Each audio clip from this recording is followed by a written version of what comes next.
तो आज हम जरा गहराई में उतरते हैं लखनऊ शहर की तहजीब और उसकी संस्कृति को समझने के लिए। हाँ, लखनऊ की बात ही कुछ और है। हमारे पास कुछ दिलचस्प लेख और नोट्स हैं इस पर, और इनके जरिए हम कोशिश करेंगे समझने की कि लखनऊ का वो जो खास अंदाज है ना, उसकी मेहमान नवाजी, उसका अदब, वो उसे कैसे एक अलग पहचान देता है। बिल्कुल। लखनऊ का जिक्र आते ही मतलब सबसे पहले शायद जुबान की मिठास और लोगों का वो लहजा ध्यान आता है। हाँ, वो नफासत। और फिर वो मशहूर जुमला, पहले आप।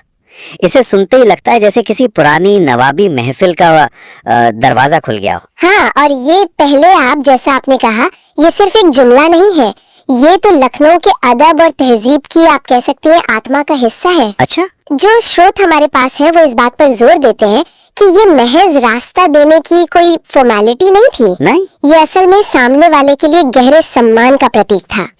सम्मान एक अनूठा पहलू दिखाता है। और ये चीज सीधे तौर पर शहर की गर्मजोशी भरी मेहमान नवाजी से जुड़ती है। हाँ, ये बात तो है। और जैसा इन अंशों से एक बात और उभर कर आती है कि अदब सिर्फ बोलचाल या कह लीजिए रास्ते देने तक ही नहीं था। नहीं, बिल्कुल नहीं। ये लखनऊ की कलाओं में भी गहराई से झलकता है ना? चाहे वो शास्त्रीय संगीत की नफासत हो या कथक की वो नाजुक अदायगी, हाँ, वो भंगिमाएं, या फिर वो दुनिया भर में मशहूर चिकनकारी की बारीक कढ़ाई, या फिर वो महफिलों का खास माहौल, ये सब मिलकर लखनऊ को एक अलग ही रंगत देते हैं। आपने महफिलों का जिक्र किया, और वो भी लखनऊ की पहचान का एक बहुत अहम हिस्सा थी। स्रोत बताते हैं कि ये महफिलें मतलब महज मनोरंजन की जगह नहीं थी। अच्छा, तो फिर क्या थी? ये वो शामें थी जहाँ अदब, शायरी, मौसीकी और दूसरी कलाओं पर बड़ी संजीदा गुफ्तगू होती थी, विचारों का आदान प्रदान होता था। ये शहर के सांस्कृतिक और कह सकते हैं बौद्धिक जीवन का केंद्र थी। वाह। और ये सारी कलाएं, संगीत, नृत्य, शायरी और हुनर जैसे चिकनकारी, ये शहर के सामाजिक ताने बाने और उसकी ऐतिहासिक विरासत, खासकर वो नवाबी दौर का जो असर है, उससे गहराई से जुड़ी हुई है। ये सिर्फ सजावटी चीजें नहीं थी। नहीं, ये लखनऊ की पहचान गढ़ने वाले जरूरी तत्व थे। ये दिलचस्प है कि ये कलाएं समाज से इतनी जुड़ी थी, पर क्या ये स्रोत इस पहलू पर भी कुछ रोशनी डालते हैं कि आम लोगों की इन कलाओं या महफिलों में कितनी भागीदारी थी?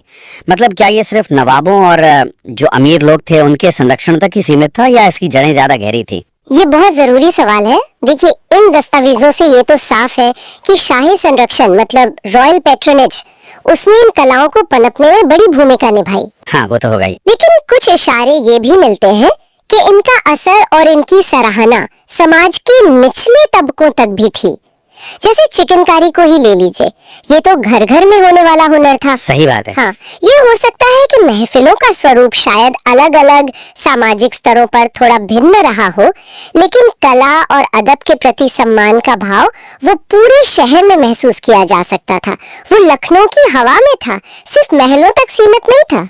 और कमाल की बात यह है कि ये तहजीब, ये अदब और मुस्कुराकर स्वागत करने का अंदाज, वो आज भी लखनऊ की पहचान का हिस्सा है ना? भले ही वक्त के साथ उसमें कुछ बदलाव आए हों। हाँ, बिल्कुल। जैसा कि इन दस्तावेजों में भी जिक्र मिलता है, शहर का वो मशहूर नारा, मुस्कुराइए आप लखनऊ में हैं। हाँ, बिल्कुल। ये महज एक स्लोगन नहीं, बल्कि उसी पुरानी मेहमान नवाजी और गर्मजोशी की एक झलक है जो आज भी जिंदा है। बिल्कुल। तो अगर हम इन सभी बातों को समेटें तो लखनऊ की पहचान किसी एक चीज से नहीं बनती, बल्कि ये कई चीजों का एक अनूठा मिश्रण है। वहाँ के लोगों की विनम्रता और अदब, यानी वो तहजीब। हाँ। शहर की समृद्ध सांस्कृतिक विरासत, जिसमें संगीत, नृत्य, शायरी, चिकनकारी और वो महफिलों की रिवायत शामिल हैं। और इन सब के साथ घुली मिली वो गर्म जोशी से भरी मेहमान नवाजी, यही मिला जुला अंदाज लखनऊ को वो खासियत देता है जो उसे दूसरों से अलग करती है। वाकई एक अनोखा संगम। और जाते जाते श्रोताओं के लिए एक सवाल छोड़ जाते हैं जो इन स्रोतों को पढ़ने के बाद जहन में आता है। जरूर।